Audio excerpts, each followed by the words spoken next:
Hey, have you ever heard of King Solomon? King Solomon is famed to be one of the richest and wisest kings who has ever lived. In fact, if King Solomon's wealth is to be measured in today's terms, an online publication estimates that he would be worth $2.2 trillion. One man worth $2.2 trillion. That is combining the net worth of Apple and the net worth of the richest man in the world at this moment in time, Jeff Bezos, together. That's how much worth King Solomon would be in today's terms. Now, King Solomon rose really high in those ancient times, called them Bible times, to be one of these richest and wealthiest kings in the world. And when King Solomon was crowned king of Israel, it said that God appeared to him in a dream and asked him, and I'm not paraphrasing here, young man, he was of course young at that time, ask for whatever you want and I'll give it to you. Imagine God giving you a blank check. What would you have asked for if God asked you that? Gave you just a blank check and said, ask for whatever you want and I'll give it to you. Now, King Solomon said, you've given me this wonderful, awesome privilege to lead your people, but give me wisdom so that I can do it very well. You want wisdom? Says God.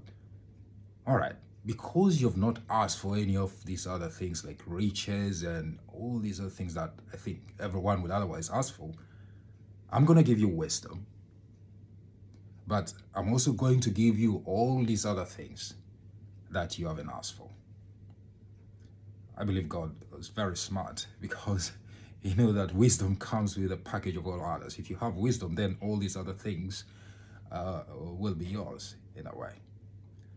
And that was tested just shortly after, because there was a situation where two mothers,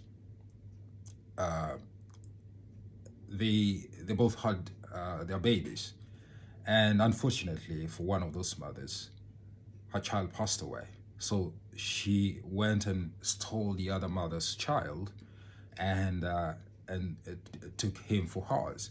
So when the other mother woke up and tried to breastfeed her child, said that the child was not responding, and but also somehow she knew that this was not her baby, and she saw the other lady with the child. No, this is my child. So the case was taken to King Solomon to make a judgment as to who is the real mother for the child.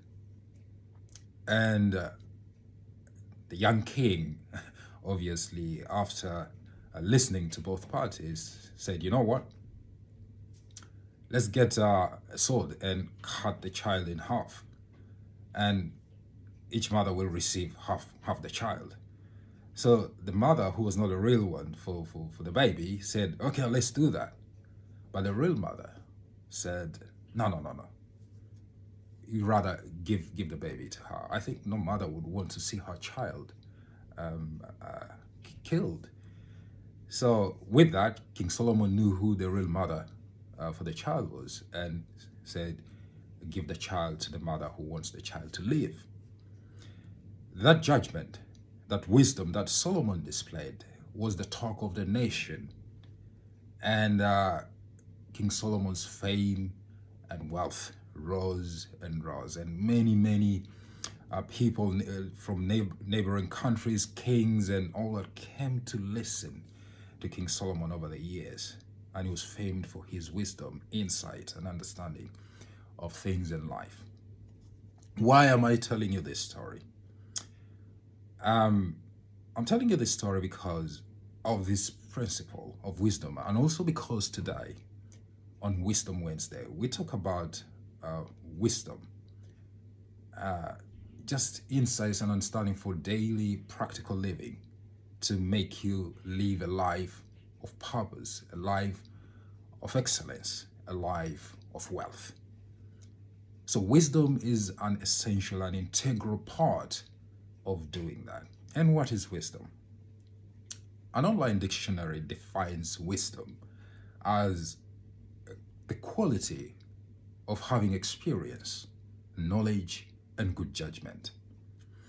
And when you see most of the great people in the world today, great in whatever respects, you'll find that they have these qualities. They have the quality of having experience of life or whatever they are, or experiencing whatever they're doing.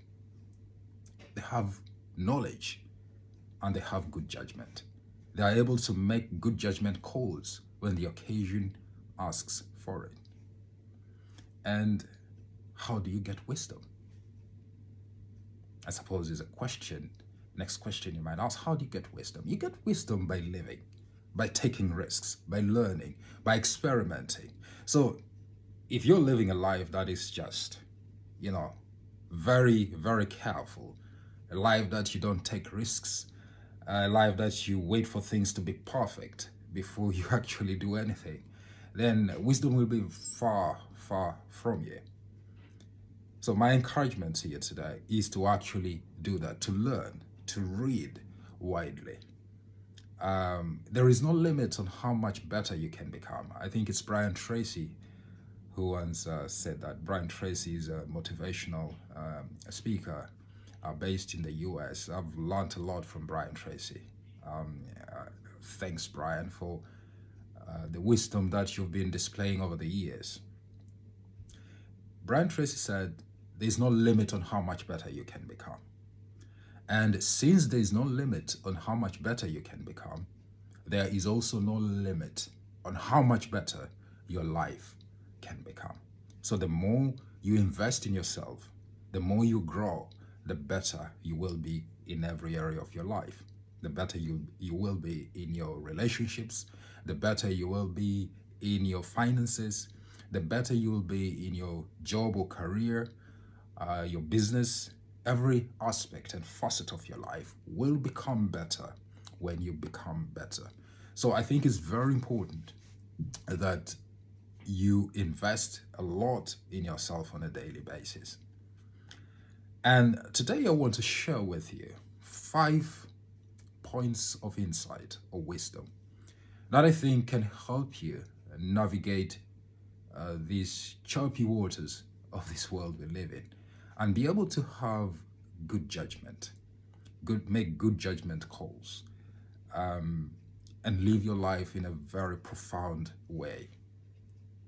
And 4 of these points I'm giving you are from Don Miguel. He's the author of a best-selling book called The 4 Agreements. And I would recommend, if you haven't yet read that book, that you get your hands on it. It's a fantastic book. The 4 Agreements by Don Miguel Ruiz. In that book, the first agreement that Don Miguel says he should make in living this life is to be true to yourself.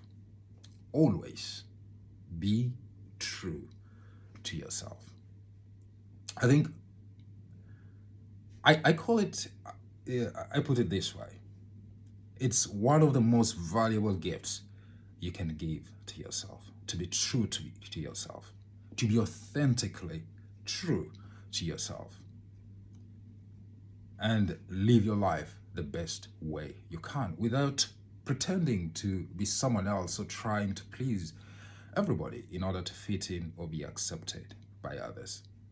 It's true in our lives. We tend to want to please people in order to fit in. But the greatest power lies in you being true to yourself, being who you are. And if some people cannot accept you for who you are, then let it be. Because you only have this life to live here on earth, this life you have. and you need to make the most of it. And you can't really do that so effectively if you're not being true to yourself, or if you're trying to please others, trying to fit in all in various situations and circumstances. Being authentically true to yourself will help you unleash your personal power and live with a peace of mind. I dare say even that most people, if you're having a lot of mental challenges, in a way, a lot of that stems from not being authentically true with yourself, true to yourself. So it's okay, and I think it's right for us to heed the advice of Don Miguel to be true to yourself. The first agreement you should make with yourself. The second one is that don't take things personally, and we all fall victim of this. The thing is, generally, people are nice in the world. There are, of course, a few bad apples that set out in life to just, do funny and nasty things. But generally, people are nice, and everyone is trying to survive. So, in the quest to survive, so to say, people will do things that you feel like they are out to get you, and you start taking those things personally. And the quality of your life really becomes compromised when you start taking things personally because you think everyone is out there to get you. You start being very overprotective. Greediness sometimes even sets in, and distrust sets in because you feel like, you're taking things personally. When things happen to you, when someone does something, your mind goes to another tangent because you're taking things personally. And the quality of life you will live under those circumstances and the judgment calls you'll be able to make will be, not very good. And it affects your whole life, the way you live. So don't take things personally. People are trying to survive. They're doing their very best. And people are generally nice. On a whole, people are nice. Everyone is trying to look out for themselves. And in the course of doing that, things might seem like,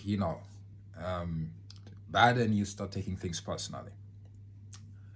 The third agreement is that you shouldn't make assumptions. Don't make assumptions. I rather say that ask for clarification instead. Assumptions are things that can cause your mind to go into places and directions that you wouldn't really want it to go. Making assumptions. I always tell my kids that ask for clarification.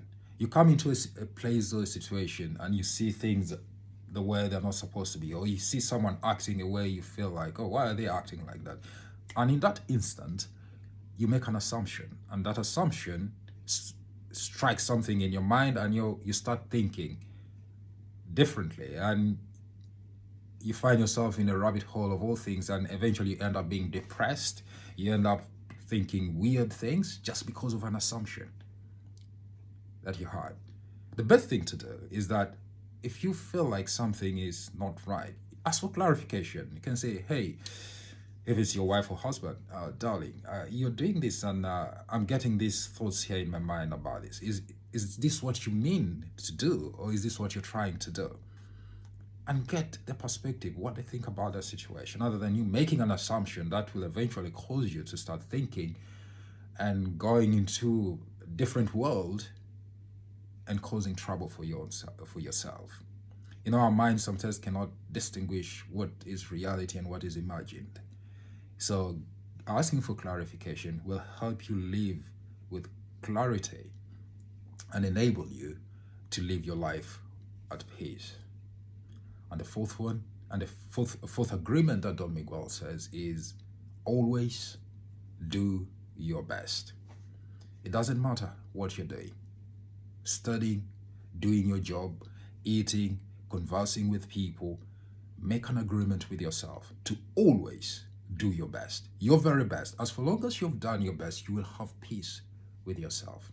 It doesn't matter what someone else would think of it. In your heart of hearts, have you done your best? That's all that matters, really. If you've done your best, be thankful. You can do better next time. But as for now, I've done my best. That's okay. And always strive to improve yourself. Always do your best. Always do your best. Now, the fifth agreement is not given by Miguel, but I'm adding that as my own, as I've lived and continue living and experiencing life as it is. And it is this one here. Stand guard at the door of your heart and the door of your mind. Be very careful what sorts of things you watch, you listen to, because this input that you take from your surroundings really affects you in very subtle ways. So be very careful what you pay attention to, what you give your energies to, because at the end of the day, they have an enormous impact in your life. So today, at this point of wisdom, this Wisdom Wednesday that we have, I felt I would share this with you. And I hope this inspires you and helps you realize or live your life in a different way, that a way that empowers you to be great and to walk that path of greatness.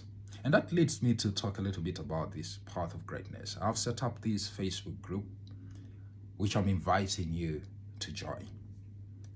In this group, you will find that you get inspired. There's a lot going on in there than what I normally would bring up here. And also, if you're out there and you know that you have something to contribute to the world, come to the Path of Greatness group and bring your greatness in there. Help others to live marvelous lives. You know, the secret of living is giving. When you give, it's a marvelous thing to give. So come give of your knowledge, give of your wisdom, give of your insights. We live in a very fragmented world.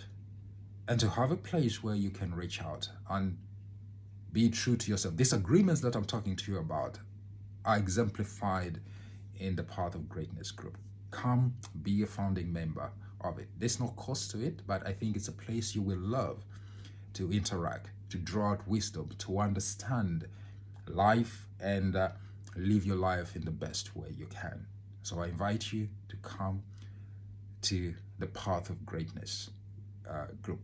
I think there'll be a link somewhere here for you to click and join it.